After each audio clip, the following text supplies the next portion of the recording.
ከህንድ እስከ ኢትዮጵያ ያሉ 127 ሀገራትን የሚገዛ አንድ ንጉሥ ነበረ። እርሱም ንጉሥ አርጤክስስ ይባላል። መንገሥ ከጀመረ በሦስተኛው ዓመት በሥራ ያሉትን ሹማምንት አለቆችና ለባለመዋል አገልጋዮች ትልቅ ግብዣ አዘጋጀ። ለብዙ ቀናት የንግሥናውን ታላቅነት የመንግሥቱንም ሀብት ያሳያቸው ከቆየ በኋላ በዝግጅቱ ማጠናቀቂያ ቀን ትልቅ ግብዣ ተደረገላቸው። በዚያም ታዲያ ንጉሡ የንግሥቲቱን ውበት የተሰበሰቡት ያዩለት ዘንድ ንግሥት አስጢንን ወደ ግብዣው እንድትመጣ አስጠራት።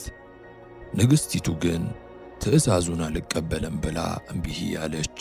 ይህንን ጃንደረቦቹ ሲነግሩት ንጉሡ እጅግ ተቆጣ፣ ተናደደም።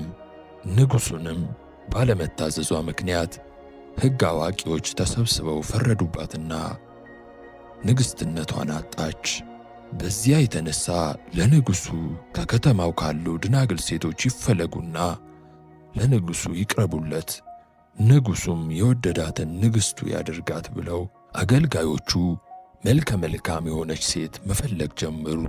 የንጉሥ ጠባቂ የሆነው ከባቢሎን በምርኮ የመጣው ማርዶክዮስ ይህንን አዋጅ ሰማ። እናትና አባቷ ሲሞቱ የአጎቱን ልጅ አስቴርን ሊያሳድጋት ወደ እርሱ አምጥቷት ነበረ። ከዚያም ወደ ንጉሡ ሴቶች ጠባቂ ወደ ሃጌ አመጣት። ሃጌም ባያት ጊዜ ወደዳት፣ በፊቱም ሞገስ አገኘች። በፍጥነት የሚያስፈልጋት ነገር እንዲሰጣት ተደረገ።